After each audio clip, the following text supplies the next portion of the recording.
Oh yeah. Oh yeah. Oh. Oh.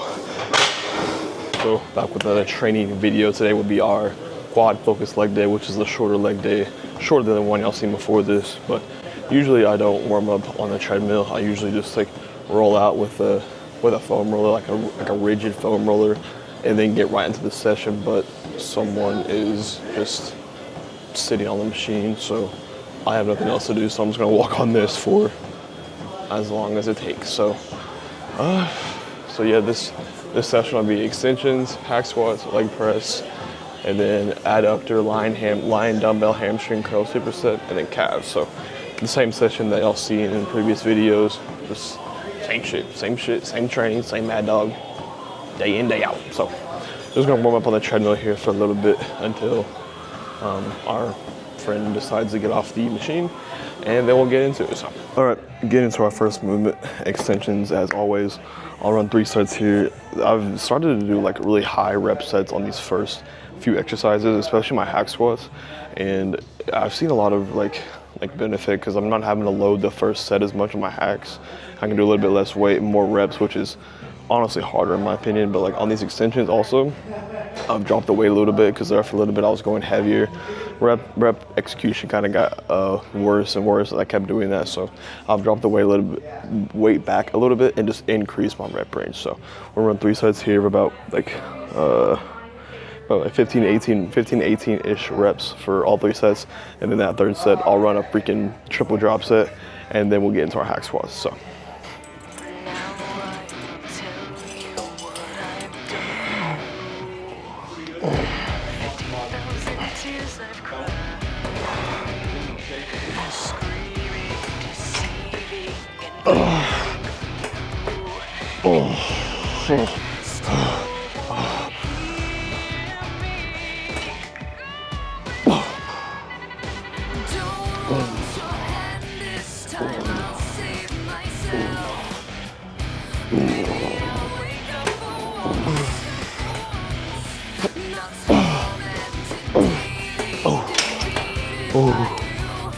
Honestly.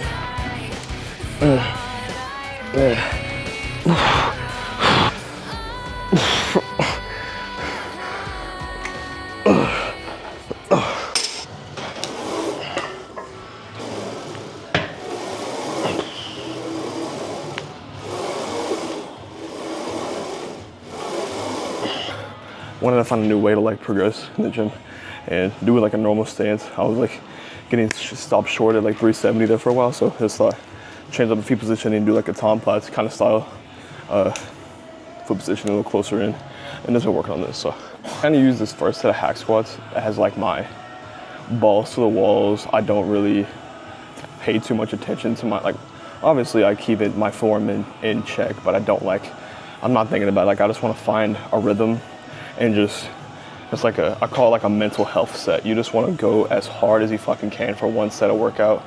So I feel like too many people get fixated on like doing everything perfectly, or like, you know, doing it the most optimally, or like this or that, when they don't ever like just do a hard fucking set, like just go balls to the walls. And that's kind of what I take this first set doing. I just find my flow and I go as hard as I fucking can for one set, and then the rest of the workout I kind of tailor back and like focus on what I'm doing. But like this first set, I'm just trying to get hyped and go as hard as I fucking can, and then kind of tailor back the rest of the workout. So this first set, trying to get like 20 reps here with better tempo than last week, and then that'll be that. So yeah.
let's on to our second big compound, which is leg press.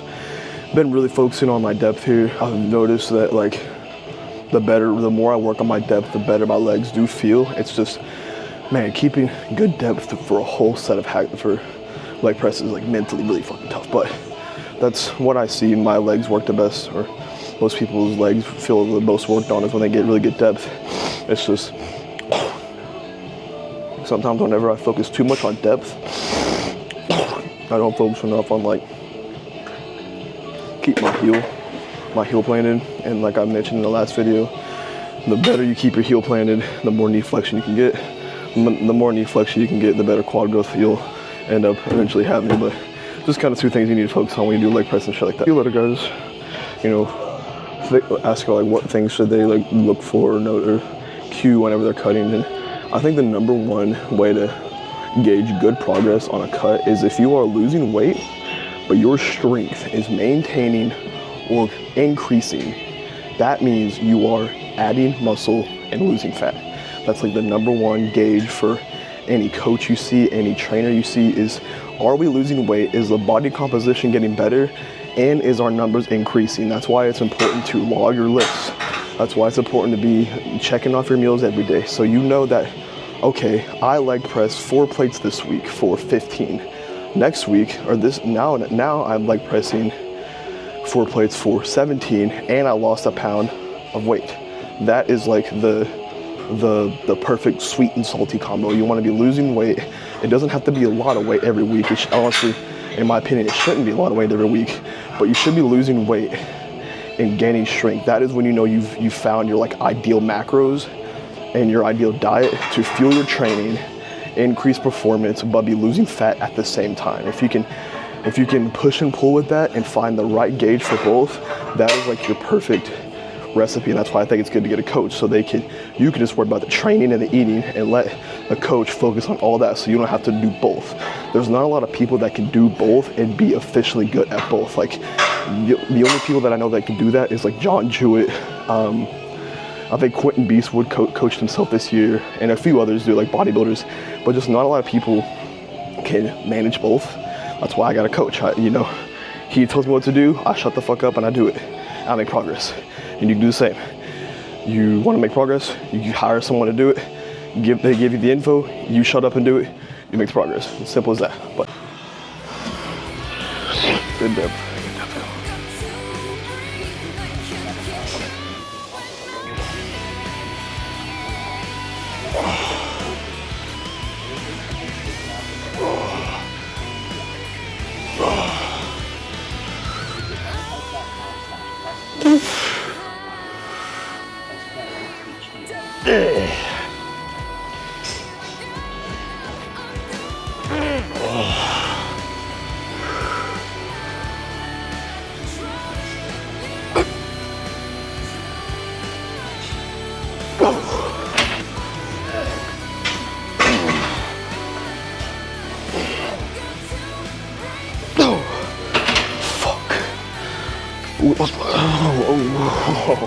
Good. But back to my yip yap about fucking coaches and like why I think it's a good idea to have someone just tell you what the fuck to do. It's like 99% of people get someone to do their taxes. You know what I mean? You know how much of a pain in the ass it is to do your own taxes? If you got a fucking 401k, a Roth IRA, this account, this investment account, this credit card account, it's just too fucking much. That's why it's smart to get a coach to control variables for you so you don't have to think and you can just show up daily and execute.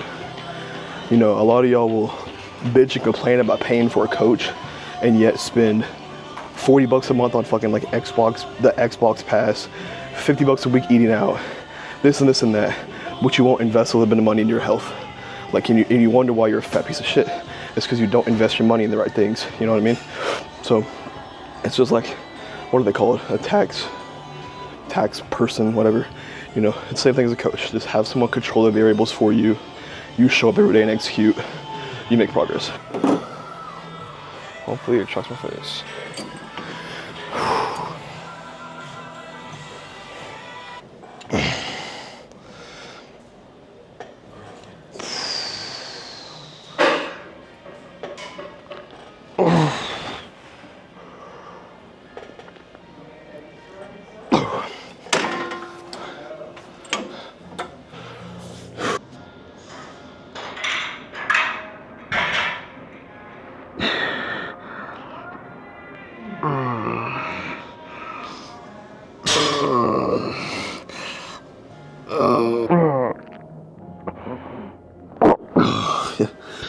Ooh. Now I will tell you what I've done for you. 50,000 tears I've cried,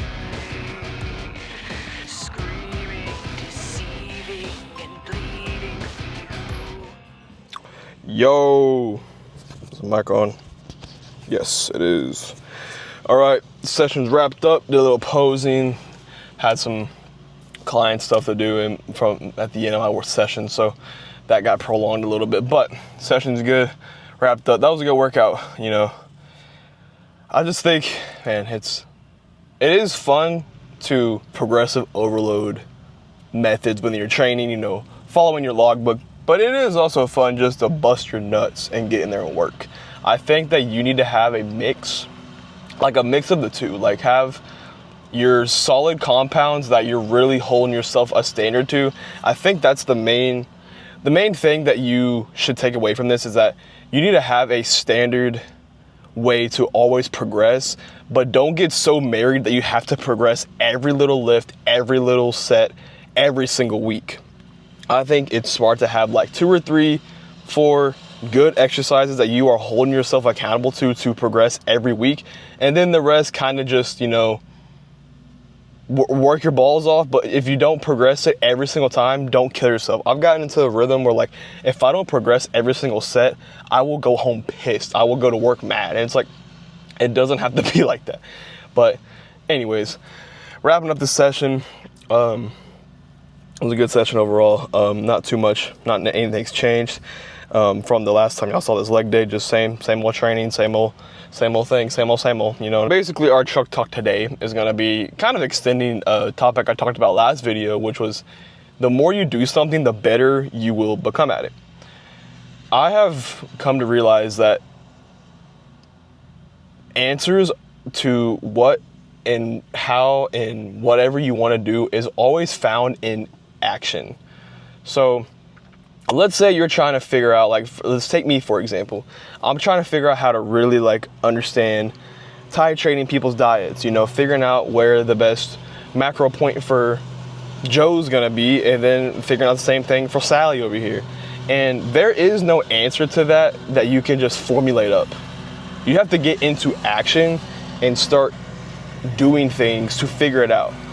So whatever it is that you want to do, you may find, you know, small nuanced answers in just sitting around and thinking about it. But every single time I just kind of like just jump off a cliff and get to rolling kind of thing is when I find I make progress and I figure things out. Not by sitting at the top of the hill and thinking about making the jump. You know what I mean? So, like, for example, with this client I'm working with right now, you know, he wasn't eating a lot. And I thought, you know, he needs to be eating more than this. You know, he's starving himself. So I started him higher than what I probably should have at the beginning. And he's going to need to titrate up slower. And I wouldn't have learned that if I had just sat there and tried to calculate the perfect macro whatever. I had to get in there, I had to fail, and now I know. And that's something you can take away from this. Whether it be you want to do social media, you want to do public speaking, you want to do anything, you have to just get out there and do it first and understand what you're fucking up on and what you're doing right, and that's how you learn what to do. I don't think there's really anything in life that you can just sit around and formulate how to do it. You can formulate, because when you get into that kind of headspace, you get into the headspace of sitting around and procrastinating, and then you never get to actually doing anything. And I've talked about this before. I'm sure you've heard millions of people talk about it on social media, about sitting around and procrastinating and yada, yada, yada. But your answer, boy, it's getting hot in here. But your answer to whatever you want to do in life is in the action. It is in the action of doing it you will find the answer. So I want to think of another example that doesn't have to do with what I'm doing to give you a perspective on this. Let's say you want to make music, right? And you put on this beat. You know, you go into the software thing, you put this beat on. Or let's just play this. You want to make music, but you just sit in the studio and you never play any music. You never put any beats together. You never put no fucking guitar riffs or nothing together. You never put nothing in the computer. I don't know how that shit works. But you just sit there and think of like listening to like, yeah, that sound good. Yeah, that beat with that beat, ooh, that'd go together really good. But you never get to like play in the fucking music. You know what I mean? It's only when you start to play the music and you start hearing things is when you start to hear like, oh, this sounds really good. Oh, this sounds really shitty. Keep that out of the track. You know, you just have to get into action. Action, action, action. Because action will lead to learning what does and does not work. Figuring out what does work will lead to motivation. Motivation will lead to more action, and more action.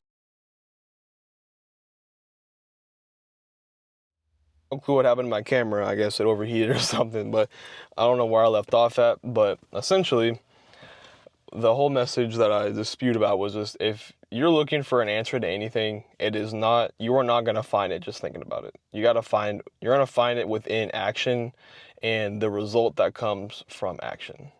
That's basically all I was trying to say, really, is whatever you want to do it.